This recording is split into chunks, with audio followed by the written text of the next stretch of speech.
The pantry. It's more than just a closet. It's a testament to your preparedness.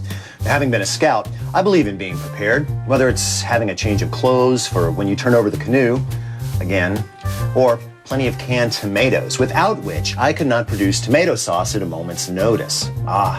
Tomato sauce, the chameleon, capable of elevating the most humble pot roast, chicken, pizza, pasta to higher culinary ground. Join us as we create a binary tomato sauce that tastes like ours but takes only minutes. We'll evaluate canned tomatoes and the tools that let us get at them. We'll discover the truth behind cutlery maintenance and delve into the zen of mirepoix. Sound like fun? Sounds like good eats.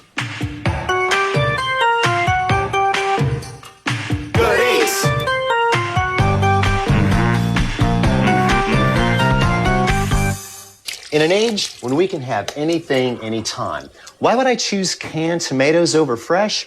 Well, for one thing, fresh doesn't always mean ripe. Case in point, this lycopersicum, picked green and hard, gassed into redness with ethylene, packed into a crate 5x6 and shipped 2,000 miles to my market, is now bearing about 10 pounds of pressure, and it seems pretty content. Now, this is what many grocers are looking for: bright, shiny, durable. What's affectionately known in the trade is bulletproof. But you'll notice flavor isn't anywhere on the list. The way I see it, we should enjoy the real thing only when available locally and at their summer peak. To count on Uncle Fester here to get us through the rest of the year just doesn't seem right somehow. Canned tomatoes come in many forms for our convenience: crushed, diced, pureed, whole peeled, whole stewed, diced in puree, ground, crushed, whole with herbs, and organic. Which is best for sauce? Well, before we crack cans, some safe assumptions can be made. Now, all canned goods must be cooked to some degree in order to kill any pathogens that might stir up trouble. But since we plan on cooking our sauce further, we rather avoid tomatoes that have been heavily cooked and reduced down. That means that the puree and the stewed tomatoes go bye-bye for now. We can also rule out the crushed tomatoes because there's no way for the crushers to miss all those seeds, and seeds make sauce bitter. That leaves us with whole and diced. Now, assuming that the less a food is processed, the more it will taste like itself, I'm going to go with the whole over the diced. Now, all of our sauces today are going to be based on 2 28-ounce cans of peeled whole tomatoes. But to get any further, we're going to need a little hardware. Tired of busting your knuckles every time you open a can? Well, help is here. Introducing the new and improved Can Badger 2000. The ultimate last word in electrical kitchen convenience. Just look at these features. Look out, baby! Evil. Evil, pure, and simple. Now, ask yourself, what do you think the first thing a health inspector looks at when they go into a restaurant kitchen? The can opener. The can opener. Well, of course. I mean, just think of the damage that a dirty can opener could do. And electric can openers are the worst because they're usually the dirtiest thing in the kitchen. Why? Because you can't wash them. Hand can openers have come a long way in the last few years. Now, this little jewel right here, this is my favorite. Why? Check this out. You ever tried to open up one of these when it's had a few months to set up? Look at this. This is a first-rate, second-class lever. Check that out. That's beautiful. Wow. I just love a multitasker. Now, this sauce is all about getting a lot of flavor fast. Step 1, strain the tomatoes. You see all that liquid right there? That only slows down cooking and waters down the sauce, and we don't have time for that. Step 2, while you're here by the sink, go ahead and seed them. Just grab them in one hand, split them open like that, and just dump the seeds right into the sink. Now, step 3, reduction. Because instead of storing the juice, we are going to reduce the juice down to a syrup consistency along with some other flavors, namely a 1/4 cup of sherry vinegar, a 1/4 cup of sugar, we still need that added sweetness, a teaspoon of red pepper flake, a teaspoon of dried oregano, and a teaspoon of dried basil. Now, basically, this is the flavor pack for the entire recipe. We're going to bring this up to high heat and just stir everything together. And it's going to cook down into a thick glaze that we'll add back into the dish later. You basically want to cook it until the bubbles stack up on each other. That lets you know that it's starting to reduce and thicken. That's the time that you're going to drop it down to a simmer. But boy, we got lots of time before that happens. We've got chopping to do. That's right. Once your blades have passed through the diamond dust encrusted wheels of the Can Badger 2000 sharpening system, nothing at all will be too dense to hack to pieces. But you must call now. Right now, call now. I can't believe you're going to fall for that. I mean, don't you know that all those home sharpening gizmos just wreck your blades? No. That's different. That's a steel. That's for honing a blade. That's a whole nother... Okay, look. Let's say for a minute that this useless executive toy, sit, is actually a cross-section of your blade. And let's say it's a darn sharp blade, too. There you go. See? Nice edge on that. Now, there are two things that can happen to this blade. Basically, just everyday use will kind of take a blade out of true, is what it's called. Just kind of lean it over like that. Now, see, the edge is still there, but you can't really use it because it's all off kilter. But steel will basically smooth that back out, just regular honing. I use mine every time I get my knife out. And that gives you your edge back, just like that. Just bends it back into place. But the other thing that can happen is that after a while, your knife just erodes. Acidic ingredients eat away at it. It just wears down. And that looks kind of like that. And when that happens to your knife, no amount of this is ever going to bring it back. You actually have to sharpen it, remove material to reshape that edge. That means sharpening. And sharpening you should never do at home. Professional chefs send their knives out to be sharpened, and so should we.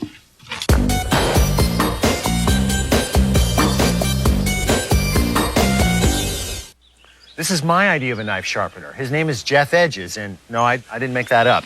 I got about 55 feet of sad steel for you here. Thank you, sir. Definitely in need of your skills. You know, I was wondering, what's the #1 question that people ask you? What's the best knife? That's a good one. What's the answer? The one that feels comfortable in your hand. Price is not important, although the better knife you can buy, the better it will be. But one that feels comfortable in your hand, that's the one you'll use. And that's the one you should go with. Absolutely. So I'm actually better off with a $25 knife that I really love to use than a $100 knife that I can't stand. If it's going to stay in the drawer, it'll do you no good at all. Keep its edge, though. Yeah, for a long, long time. That's true, too. Okay, so once you've bought it, how do you keep an edge? All right, first it has to be ground with the correct bevel. Which is like at the factory. I mean, exactly. I can adjust that up or down. It's easy depending on what you want to do with the knife. Put it on the grinder, set the edge right here. So basically, you're remaking that knife. You're remaking the edge. That's correct. And you can either do that in its original form or a whole new bag. I can make it much sharper. I can make it more long-lasting. I can give it some bite. Some what? Some bite.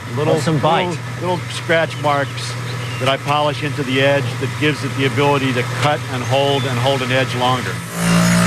This can be dangerous. I don't recommend this at home. And yet it's an integral part of the process, right? I mean, without this, everything you've done on the belt, it's not going to come to fruition. Absolutely not. You'll have the little rooster tail that'll be on there. It'll quickly break down when you cut, and it'll be right back to dull again. Finished. Try that.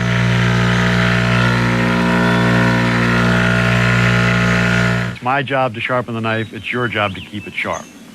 So the first thing you don't do is you don't cut on a plate. Or a glass cutting board or any of that. No glass cutting board, no plate. You need a good either wood cutting board or poly cutting board. Okay. You need to keep it clean. Store it in a place that you're not going to cut yourself and it's not going to bang on something else. And keep it out of the dishwasher. So is that what happened to this knife? I mean, are these cracks, is that from dishwasher or from general use? I would suspect that the dishwasher played a large role in this cracking right here. Home maintenance includes the use of this mysterious tool. Right. This is called a sharpening steel. But it doesn't sharpen. No, this is a honing device, and that's all. Okay, honing. That's that thing where you've got the edge bent over and you want to bring it back up straight, right? Realign it. Realigning. Okay. Now, let me show you a simple way to use this piece of equipment. Okay, great. This, if you put the steel down on the countertop, right, so it's firm, and then you take the knife and starting at the heel of the knife, pretend you're going to slice a thin piece off the steel, and slowly, 4 or 5 strokes on one side, Now, for those of us that keep protractors in the kitchen, that's like a 22-degree angle, right? That's recommended. Okay.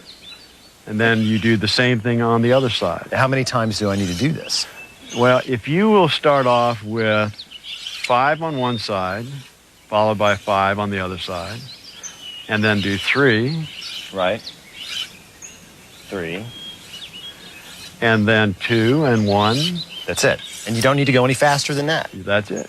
I pick up the steel and use it before each use of the knife. So if I'm getting ready to cut up mirepoix for say, a tomato sauce, Right. I'd get out the knife, get out the steel, and A do it few before I strokes, started and my you're ready to chopping. go. Thanks a lot, Jeff. Good to Appreciate see you you. coming by. See you in 6 months. Thank you, sir. So now that I've got another 26 square feet of shiny hot blade here ready to cut, we're going to dive into a little thing that the French call mirepoix.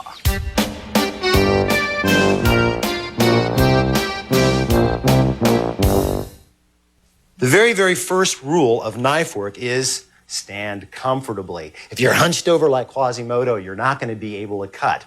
The second thing is your grip. It needs to be secure yet comfortable. This is good. This is good. But I've seen bad things happen to people doing this or holding out like this. I mean, bad things. Now contemplate your carrot and divide it into good, kind of even working pieces. In this case, cut in half. Okay. Now cut this piece in half into 2 moons, just like that. Kind of set one aside there. Never steer the knife with this hand. You drive the knife. You steer it with this hand. Observe. Placing the fingers on the top of the carrot, we're going to turn the knife to basically a 45-degree angle and slice down towards the center. The idea is to make kind of a radial pattern. Going to turn it around and do the exact same thing on this side. Notice I'm slicing, not chopping. One more, right down the middle, like that. So now we've got basically 4 nice pieces, okay? Now, this hand, the knife hand, doesn't go anywhere. It sits like an engine and goes back and forth. This hand does all the work by feeding the food through the blade. And keep the thumb back or it'll be in the way. So basically, we're just going to slide the blade away from us. Just like that. You notice that the tip of the blade is always in contact with the board. Whenever you can keep the tip on the board, do. It's going to add to stability. Now, since the carrots take so much longer to cook, we're going to go ahead and put these into the roasting pan. And we're using a roasting pan in this case because we've got a lot more material to cook, and that means we need more surface area. So this is going to go over 2 burners. Our reduction's nowhere near going yet. I'm going to turn both of these up to low heat and add just enough olive oil to cover the bottom of the pan. Don't bother breaking out the extra virgin stuff. Just cold pressed or fino will do fine. Now, back for the onion and the celery. What's odd about this is that these things don't look anything like carrots, right? But cutting them is exactly the same. First, the onion. Now, we've peeled it and we've cut off the blossom end. But what you want to make sure you leave is at least some of the root. I'm going to trim that a little more. But you see that there's enough of that material there at the end so that all of those different leaves, and that's what these are, by the way, these are actual leaves, are all going to hang together while we cut. So, down on the board, and again, starting with making kind of these pie-shaped cuts, but we're going to make a lot more of them this time. And I'm going to start with the heel of the knife almost even with the end of the onion and pull towards me. The reason for that is that I want to make sure I clear that root. I don't want to cut the root because if I do, the onion is going to fall apart. Radial cuts again, pulling away. See, I'm just barely missing the root, and that's good. Now, you can reach over here. It's all right. You're not going to cut yourself. Take your time. A lot of folks have a tendency to, when they get good at this, they want to get fast. Don't. Fight that urge. Just clear the food away and keep going. And when you get down to the very end like this, you could cut around the root and maybe squeeze out another gram or 2. But you know what? Most of the stuff that makes you cry is right here. So you know what? I throw it away. Heck, onions are cheap. Celery. And it's exactly the same as the carrot. Take a look at it. That looks like 2 pieces to me. So I'm going to slice it in half. And again, a 45-degree angle, kind of making it into a pie. But I'm not going to go as many times. I'm just going to cut this one down in 2 slices like that. Okay? And then feed it into the blade. My fingers are curved. Knuckles on the food. There you go. Nice and even. Now just scrape this off the side of the board into, I like to use a loaf pan because it's easy. And this goes right in with the carrots. Oof, almost forgot my 4 cloves of garlic. Remember, no mercy. I think I got them. I know I got them. Okay, into the sweat. Now notice that I refer to this as a sweat. A sweat may look like a saute, but it's actually a lot lower. See, when you saute something, well, it's a high heat method that's all about sealing in the flavors of each individual piece of food. Sweating, on the other hand, is a very low, slow cooking method that allows foods to open up, share their flavors with one another. How do you know which one you're doing? Well, for one thing, you can listen. Now, if you hear more than just a gentle sizzle, or if you see anything in the pan that's browning, then your heat's too high. You're sauteing, not sweating. So turn it down. This is now ready for the tomatoes. Straight into the pan. And again, you kind of want to move things around so that they level out, cover a lot of the area. Just toss everything in there. We're also going to toss in 3 tablespoons of capers that have been rinsed and drained. Okay, this is about ready. Oh, and by the way, so is this. That is exactly what we're looking for in that glaze. This is reduced almost in half. And you see the way those slow bubbles are coming up. Looks kind of like a tar pit. Get that off the heat. Meanwhile, this is getting ready to meet the heat. The broiler, in fact. Now, why go to the trouble of broiling this? Well, dry heat methods intensify flavors like no other moist method could ever dream of. And since this is a very high heat method, it's actually going to brown, to caramelize some of the sugars that are in both the tomato and the carrots. Of course, they could over-caramelize if we're not careful, that is, burn. So keep a close eye on them and stir every 4 to 5 minutes for about the 15, maybe 20 minutes that it's going to take for those tomatoes to really soften up and take some good color.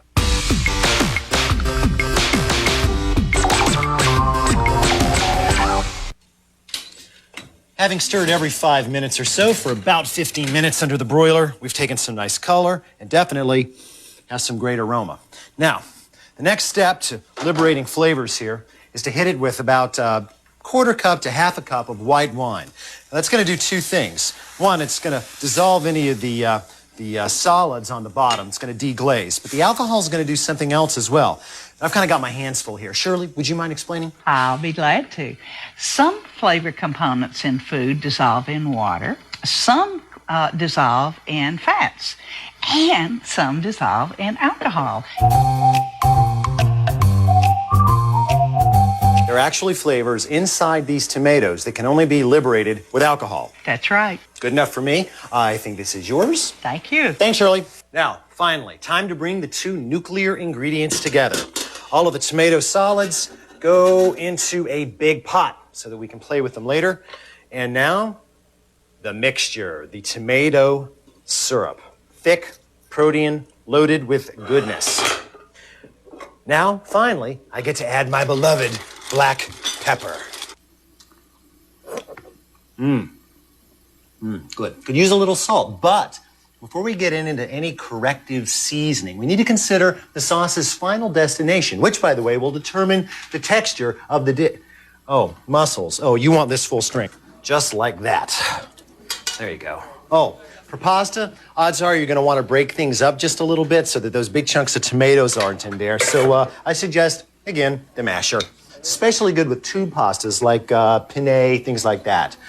Hey, aren't those the meatballs from our meatloaf show? Yeah, they are. Okay, you're going to want to have something even smoother in that case. But have stick will blend. There we go.